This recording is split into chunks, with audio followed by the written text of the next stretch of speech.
Anyone in southeastern Pennsylvania worth their weight in maitake knows the story of how the mushroom industry began here. It's not about the area's climate, terrain, or soil. The mushrooms all started back in the late 1800s. When a carnation grower's son saw wasted space under the carnation beds, In a Kennett Square city market, similar to this one in New York City. he was very fastidious and wanted to make the best use of all the resources. Took a steamship to Europe where they were growing mushrooms in Paris. And He brought in the mushroom spawn.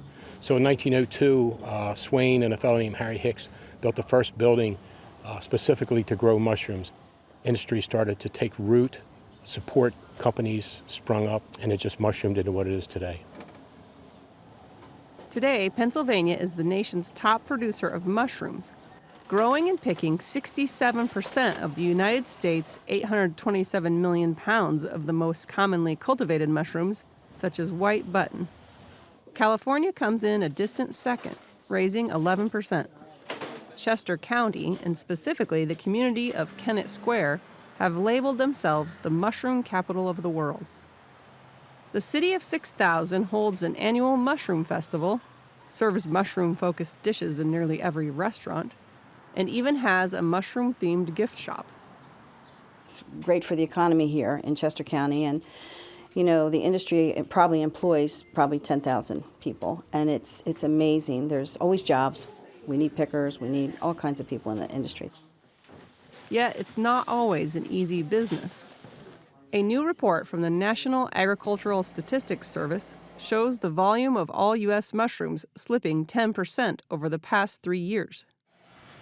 Jim Angelucci, general manager of Phillips Mushroom Farms, says the startup and overhead costs are significant for those trying to get into the business. Labor, however, has perhaps been the biggest problem as some companies struggle to hire enough workers to pick their mushrooms.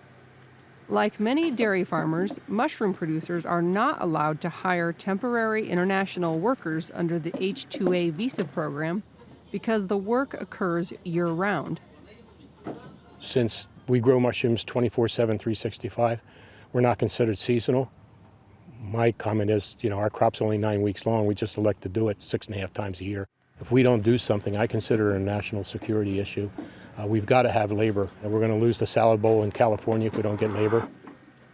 Phillips Mushrooms has been around for 92 years and is now the world's largest grower of exotic mushrooms. Angelucci said finding labor is still a battle for the company, even with a new state-of-the-art mushroom farm the company built just across the state line in Warwick, Maryland. Growers pick inside climate-controlled buildings with humidity and temperature set to the perfect range for mushrooms.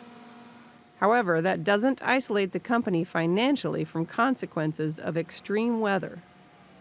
We don't have to deal with the elements directly. We do, when it's 105 degrees here in the summer and our electric meters are spinning off the wall because of the electricity we're using to cool the rooms, that's a direct effect of the weather. The cost of doing business continues to escalate, the cost of compliance with the government.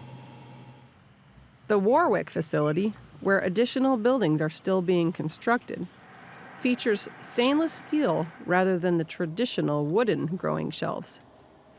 The complex was begun when the company decided to return to growing large volumes of white button mushrooms, which it had moved away from.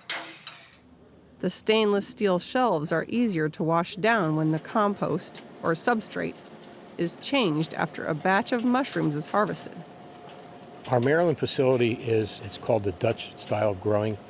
We decided when we were going to venture back into growing white agaricus mushrooms in 2009 that we would look at state-of-the-art facilities to do that, food safety being the most important factor. So we spent a couple years going back and forth to Europe before we finally decided on the design. The mushrooms, as they have always been, are grown in a special type of substrate. Stall bedding from a nearby horse track is used, as is old straw and hay, preventing that material from being tossed into a landfill. Some of the area's mushroom farmers own the composting facility as a shared cooperative, and the materials are blended and prepared for all. Angelucci, even before working for the Phillips, knew mushroom farming and how to work with the substrate. My father told me when I was 9 years old to put something on the table beside my elbows.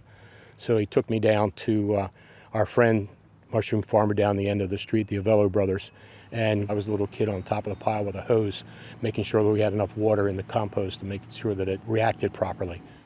Angelucci feels good about where the company and industry are heading, particularly if the labor problem can be resolved.